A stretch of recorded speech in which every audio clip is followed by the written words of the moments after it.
the very last panel you have to endure for the day. This is panel number 4, and the chairman is Jeremy Grant, director at PwC. So would you welcome Jeremy? And he will introduce the panel.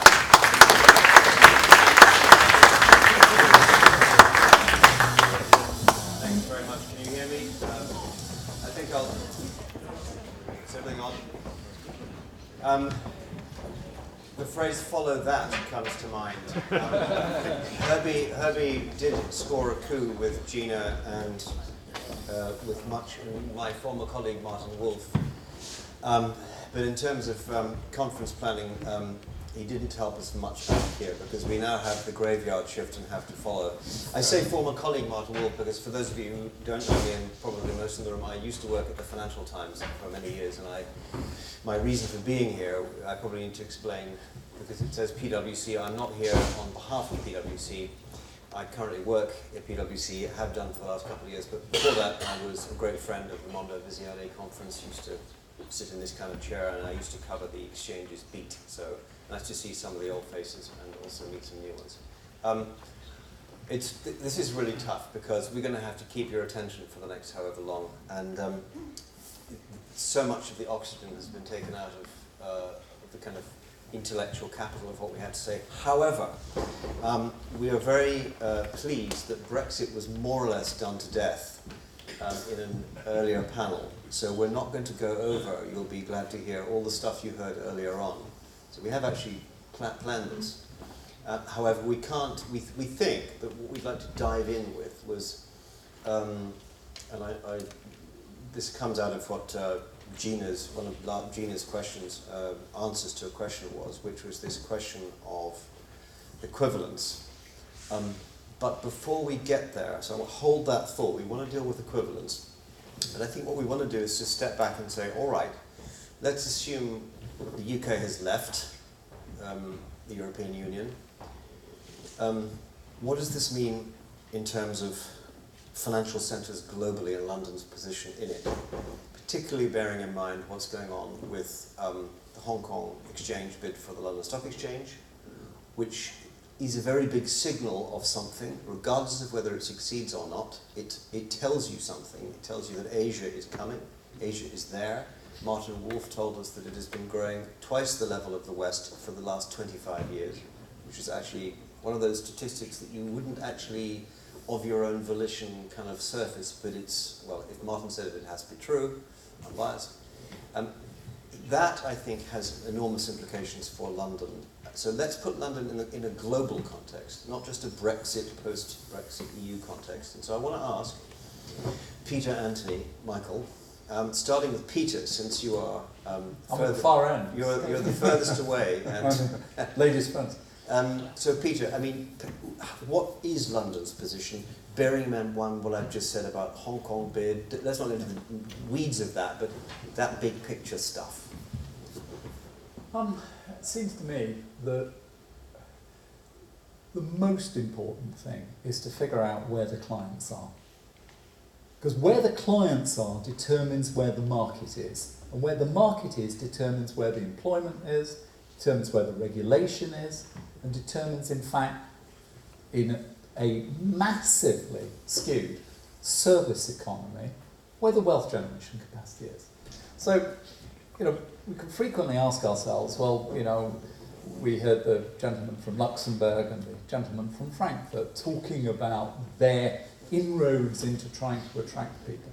But until they manage to attract the trillions of dollars of assets from the City of London to the City of Frankfurt or Paris or someplace else, it will be very difficult. And I would go back to a strong argument that I think that Ms. Miller made earlier on, that it's really at the end of the day about the common law. And the common law, as we probably can say quite simply, is based around an idea that you can do whatever you want unless we've passed a law that says you can't. Whereas Code Napoleon, or the civil law, says the only things you're allowed to do are things that we've specifically permitted. Now, in a massively and fast-changing global economy, I think I'd rather have the flexibility to drop my prices, to change my regulatory focus, to be able to provide those services. And I think, probably very wrongly, but I really do genuinely believe that if anybody could do this, the City of London can. Does actually, I stress, I don't want to make this a Brexit debate, No. but it inevitably comes into this. Does that mean that the unshackled, if you want to put it like that, and some people would disagree with that wording, from the EU, the City of London is in a better position to do this global job of figuring out where capital and clients are on a global basis? It's already very global, of course, let's not forget. Hence Hong Kong coming knocking at the door going, guys, now is your time. Well, I think it does, because, I mean, Hong Kong knocking at the door, I think, is very good news. I mean, I see it as sort of Wimbledonisation, if you will. Please explain. The idea of Wimbledonisation is well, we run one of the most successful tennis tournaments in the world, but we rarely win it. But we run it. So people come here, they spend money here, they do lots of things here, right? And that's, I think, we set the rules, we make the experience a proper one. And I think that is a very powerful argument for Michael, where you're we're itching to dive in here. I think there are other factors as well. I think the first thing is there are very, very few truly open as global stock exchanges or stock exchange groups. And you, on the one hand, you've got what I would call the NYSE group for the US, but also, of course, it has ownership in Europe. You have the London Stock Exchange, which doesn't just own in London, but also in Italy. But the second, and has other connections elsewhere in the world, the other aspect about exchange groups, and particularly the London Stock Exchange Group, is the information and news side of that as well. Because they also, for example, have just acquired Refinitiv. I haven't acquired it yet. Well, they're in the process of acquiring Refinitiv, but they've also already got a very substantial side of that sort as well. So I think the Hong Kong bid reflects two things. One, a view that London will continue to be the leading international centre in Europe, and indeed others have already said that, and I agree with that. We may lose out a little bit by what we lose in the European thing, but I think London will continue to be that centre. I think the London Stock Exchange Group is one of a very small number of key exchange groups that if you can win it, it puts you in a very, very strong position globally. And with the flows to Asia that are expected in the future, as Asia develops further, you can see why the Hong Kong group would go for that. And actually, is this not in fact, let's bear in mind this is an exchanges conference, so it's appropriate that we dwell a bit on exchanges. Actually, you could make the case that the missing piece in the strategy of the London Stock Exchange for the longest time was Asia. That's the first one. In a way, there was a way in which the London Stock Exchange was not global because it didn't have that. Hong Kong is now, regardless of whether this deal actually goes through, and we know there are lots of concerns around the governance and control of Hong Kong, there is one thing which it does telegraph, which is your time is now, London, to connect to Asia, because it should have been done a long time ago, actually. And now, with also Brexit happening, if you're going to unshackle yourself from Europe, actually, where else are you going to go? Where's the flow? Where are the clients, to Peter's point? Does that not make sense? I think, yes, I would agree with that. I think the other thing in this context, since we're looking globally, is the other thing that's up for grabs is who will dominate in country terms in Asia as the financial centre for Asia over the next few. Well, that's a whole another few days. We could have a panel on that. I think the London Stock Exchange's view. I had the fortune to do a bit of a sort of chat with David Schwimmer the other day at Cybos, and he made a big play about how it's all Shanghai, which I didn't have. Charles Lee was in the audience. I should think he was not. He was pulling a face at that point. But yeah, that is a big debate. Anthony, you spent so much. I mean, you and I have known each other for longer than I care to think in terms of professional relationship. You've been, your second home has been Brussels, was Brussels for a while. You spent a lot of time talking there. Do you think that, and I don't want to overemphasize this word unshackled because it makes it sound like I have a particular view on Brexit, which I don't for the purposes of this panel. But does this make sense, the sort of Asia linkage in terms of London as a globe, looking at this globally, forget the Brexit piece of it.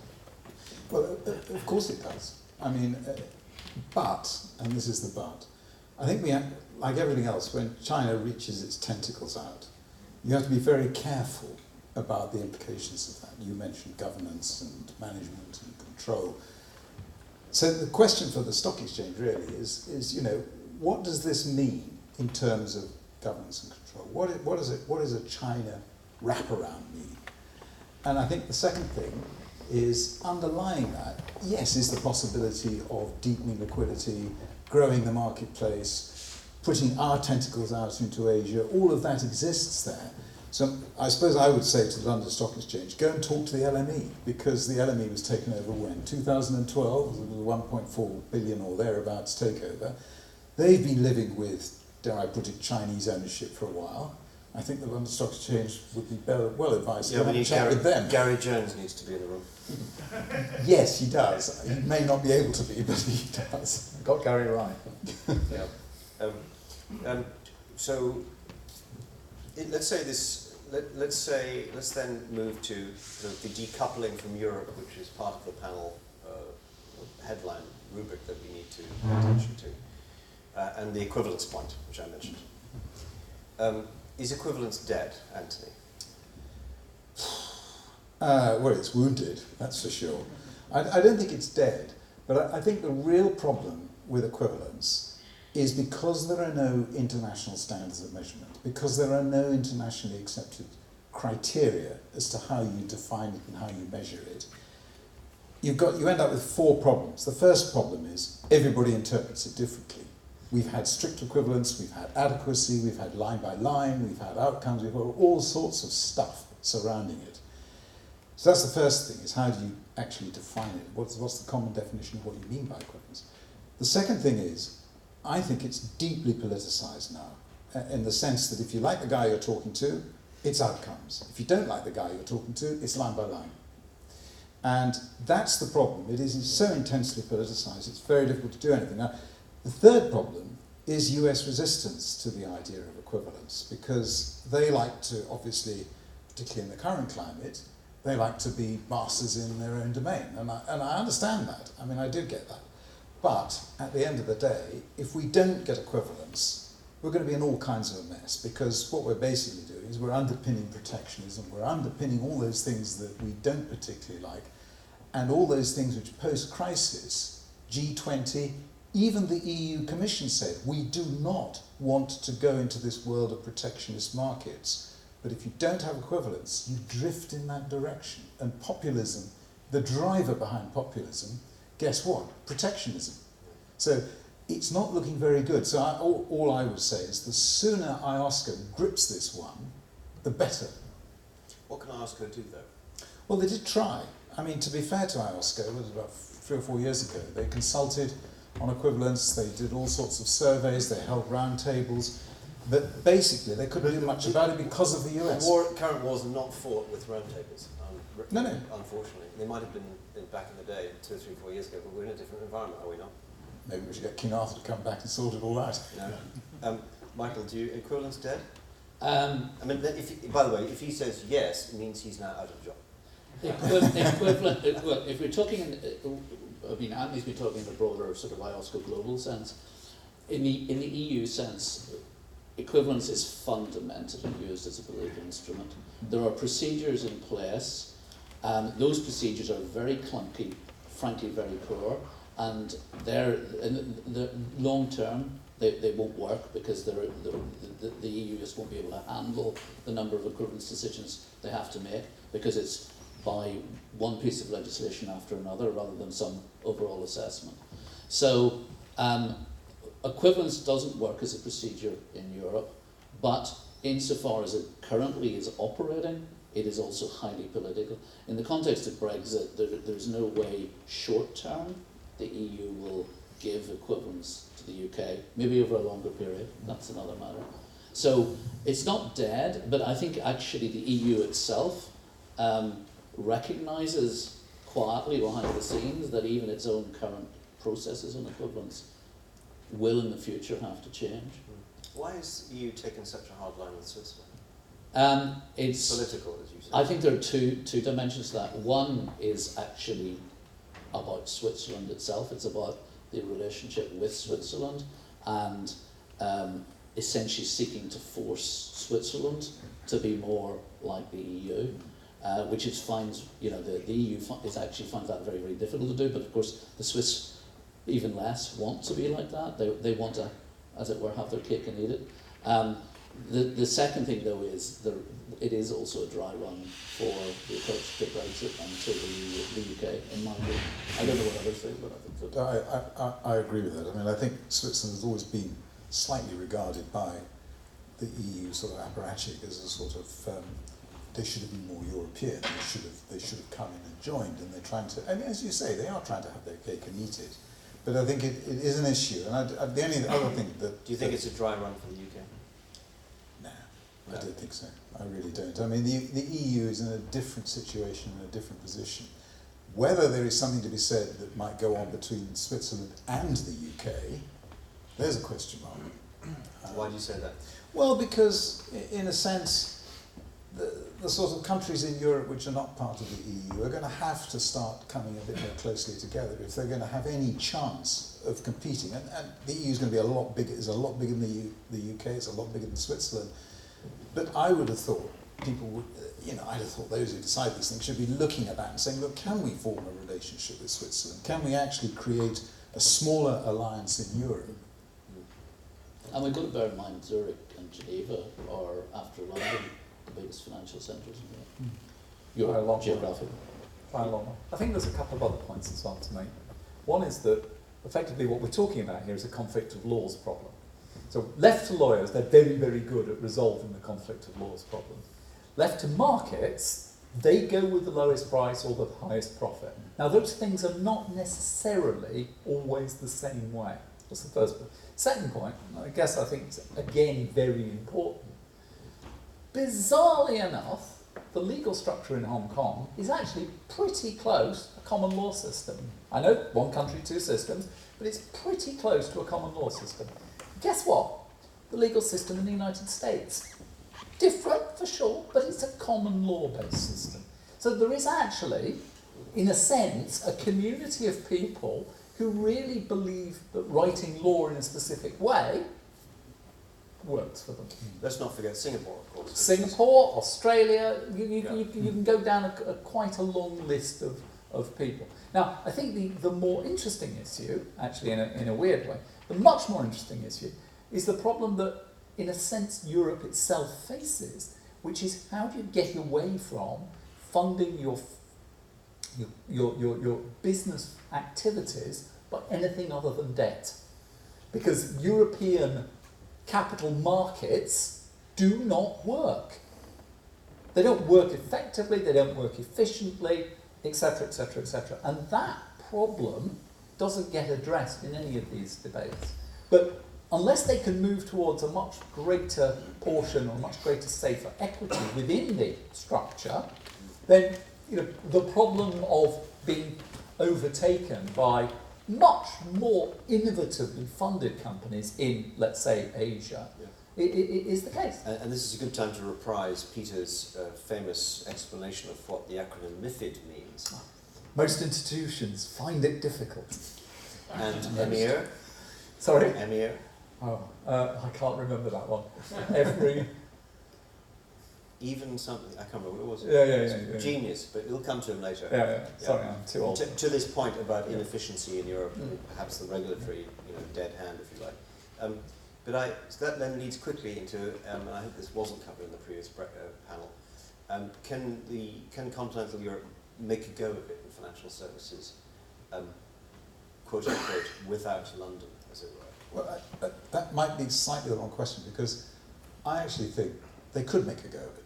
They could throw money at it, they can do all sorts of things like that, they can put resource, they can try and domesticize trading in a way that is skewed towards their centres to give them core liquidity. All of those things they can do. I think the problem is the mindset in the Commission. And I can only say that I've come across this many times in the past.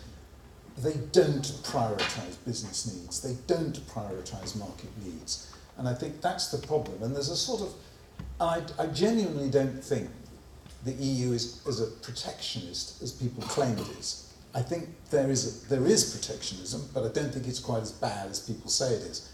That said, I really think they can throw money at it, but boy, they've got a long way to go because of the infrastructure in London. And to pick up on your point about not being in the interest of business, does that not go back to the fact that in the immediate post-financial crisis time, Brussels thought, right, it's our turn now. We're in charge. You bankers have made a mess of it. We're in charge now. You dance to our tune. And that's really what's been driving it. And these are the people that came out with a regulation about time stamping that meant you had to solve to 17 decimal places. Now, it's not possible to solve even the laws of physics. Don't you solve to 17 decimal? On time clocks, you can't do it. No, blockchain did that. No. You see, we are going to get to blockchain. 17 decimal places. Can I just add one, Jeremy, can I just add one quick point on equivalence, because it has a bearing on the point you've just made, which is, I remember when the Commission was looking at clearinghouses. And when was it not looking at clearinghouses? well, it was then, for equivalence purposes, and that was in the earlier days before Brexit. And I remember there were quite a few allegations coming from other countries that equivalence was being used as a means of exporting EU rules, of actually planting an EU regulatory flag in another jurisdiction. That was the way it was being interpreted. Now, I'm not saying whether that was right or wrong, but I had heard from a number of countries that that's how they saw it. Now, they might have seen it unfairly, but there may be something to be said for actually having a more balanced approach to equivalence. Okay. So moving on, we think content could make a go, but could throw money at it wherever else. Where are we going to get it from? Well, Where's it going to come from? I mean, you've got unemployment, youth unemployment in Spain of around 50%. You've got a really very pulse economy in Italy. Germany is shrinking. The French market, we know, is a bit iffy at the moment. Where are they going to get the money to actually build a functioning capital market? Yeah. Even if they throw money at it, where's it going to come from? So, wrapping some of all that together, one of the questions I'd like to ask is, for the longest time, we have been brought up to believe that markets function better the more integration there is, generally speaking. It's one of the reasons why you've seen exchanges do a lot of the cross-border M&A they've done, the consolidation, the bolt-ons.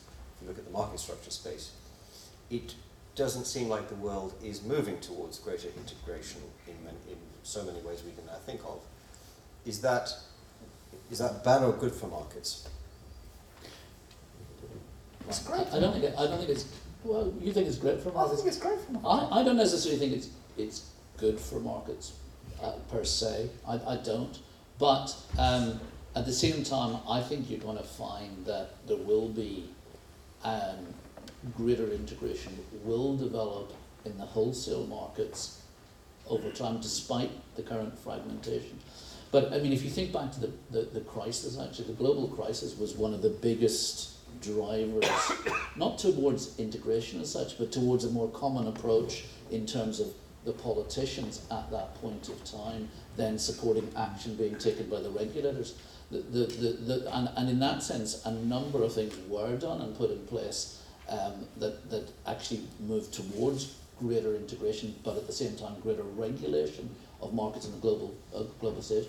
I think, as Martin Wolf was saying, the pressures for that have dissipated, and we're now in a very difficult political situation globally, which will mean the pressures for greater integration in the short term are going to dissipate. Peter's shaking his head. Yeah. Technology knits it all back together again, so it doesn't really matter. It's pretty trivial. You know, we don't need a great big European telephone exchange to be able to speak to each other. Why not? Because the technology that we can use on our cell phones allows the connectivity to anybody almost anywhere in the world. So the you solution, don't need to do we've got to have a big stock exchange, we've got to have a big rule book. You just don't need that. So Don't is bother. the solution to put everything on the blockchain? blockchain. Oh, I can't say. Couldn't possibly say.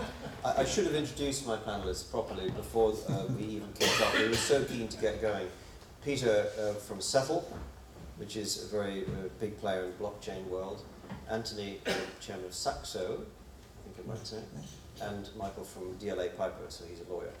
Just to quickly get that out of the way. So yes, blockchain is the solution. No, I mean, I don't think that is necessarily the right answer. I think that what is the right answer is that 21st century technology lowers the prices of activities so dramatically that volumes go up, that price atomicity increases, so better, deeper markets, you get lower prices, and we get away from the sort of ridiculous position that I think Gary Gensler spoke of when he retired. Former CFTC chairman. Former FTC chairman, CFTC chairman, who said that I think I'm right in saying 7.5% of a grown-up economy's GDP comes from just moving money around.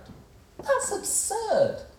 It's absurd. Why does Visa or MasterCard sponsor the Olympics? Because they're making so much money. What, me paying you? 2%, thank you very much, on Visa. Wow, this is crazy. Yeah. So get the technology right, reduce the price, you'll see a blossoming of talent, a blossoming of opportunity. And you'll see in places that don't adopt it, an absolute, terrified response. You see it already, Jeremy, in T2S. Because the cost recovery program that they run said, we think that payments across T2S are going to do that, therefore our pricing will be this. Actually, payments across T2S have done that, and guess what they've done? Prices have risen 32% in the last 2 years. Wow! For technology that's there, but because they've got to make their... Yeah. I'm going to open it up to the floor quickly because we're running out of time. Gentleman at the back, please introduce yourself. Andrew Simpson. Andrew. Andrew Simpson from DTCC. No. BME. I'm sorry. It's a very quick question and an intriguing one, really. That there's a derivatives trading obligation in MiFID II, and I think in the ESMA figures that were produced, it was last year actually. There's 200 trillion euros of exchange traded derivatives currently across the EU, of which 160 trillion is traded out of London without an equivalence. I'm not quite sure how European firms would gain access to the open interest and liquidity that they need to. Isn't there a duty of care of the Europeans to actually implement an equivalence regime for trading venues to ensure that the EU firms are able to gain access to that? Well, look, obviously there should be, but I think the trouble is we're in a world of politicisation where the political priorities and the political drivers trump, if you like, sorry about the word, but trump the needs of, as I've said, markets and business and all those other things. And that's part of the problem. That's been the running problem of all the negotiations that we've had over the last 3 years, and that problem sits there. Now, that said, I would be surprised if there wasn't growing pressure within the EU to do something about that if it becomes a real problem. And I mean, I think there are some moves already to engage in market recognition, exchange recognition. Well, I mean, certainly this is something obviously Andrew Braley in his most recent speech to Bloomberg, I think it was, identified as well as an issue. The EU itself, for the moment, is not going to move in this. I mean, I think when the circumstances in which you're likely to get some sort of EU movement or more openness to discuss some of these issues is when actually some sort of conclusion has been reached to the political situation in relation to withdrawal.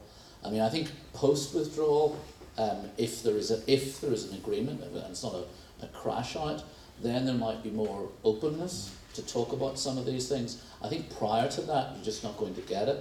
On the other hand, as you quite rightly say, the derivatives market will remain, or you didn't say this, but it's going to predominantly remain in London for Europe, as it were.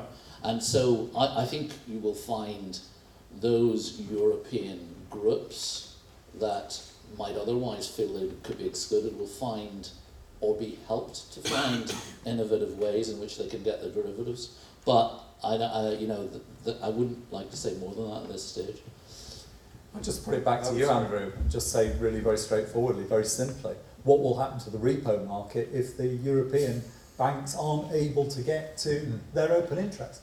With that sort of number outstanding, I don't think even Mario Draghi has enough firepower to do whatever it'll take to prevent an absolute meltdown in, a systemically important payment system. 220 trillion, 160 trillion, sorry. To the ESMA paper, Risks and Vulnerabilities, in April 2018, this was just after MiFID II was implemented, said it's 200 trillion notional value traded across Europe. So if they don't get access to that, the 160 or whatever it is, if they don't get access to that, what will happen to the repo market? Most of it's interest rate derivatives. Yeah, go figure. Go figure. We've seen it happen in the United States in the last few weeks. What happened? How much liquidity did the Fed have to pump in? In that repo incident. In that repo incident, absolutely. The Europeans would be breaking their own law. Exactly. They'd have to print so much money that, it just doesn't work. Gentleman at the back. Yeah, Gavin Serkin, I'm CEO of New Markets Media Intelligence, and we're working with a small exchange in the Seychelles called Merge, M-E-R-J. Did I spell that? Yes. And they've just become... That must be a hardship posting for you. Exactly. You got it. About 2 weeks ago, they did the first ever IPO of tokenized securities. And to speak to Peter's point earlier, this is the first assets that are digital equivalent of equity. And it's kind of significant that this was a smaller African exchange that did this, because it's something that Zurich was looking at, something that Turquoise has been looking at, but it's come from an exchange that does fall under IOSCO, is part of the World Federation of Exchanges, has all that regulation, but it's found a route in. And my question, I suppose, is mostly to Peter. How do you see this as being the kind of route that other exchanges will be taking? Yeah, I think the ability of platforms and investors to express fundamental desire for somebody to buy, somebody to sell, I think that's very alive. I don't think that's going to change. I strongly believe that it's never in my experience, but maybe others have got a different experience, it's never the incumbent that innovates. Incumbents are fantastic at watching and then coming along and copying, but they don't themselves innovate. I think there's been loads of innovation in this sort of thing. I mean, the real critical piece, actually, in my view, the real critical piece is not so much the innovation like that, but in order to get this into the kind of like the mainstream, you've got to have some indexing strategy, you've got to have somebody to pick it up and build an index around it, around all these assets, so that there is something that you can measure. Because if you can't measure it, you can't manage it. If you can't manage it and measure it, you can't really invest in it. So, I mean, yes, great start, but I think there's got to be, there's a long way to go. Okay, we are out of time. Thank you for a very meaty discussion.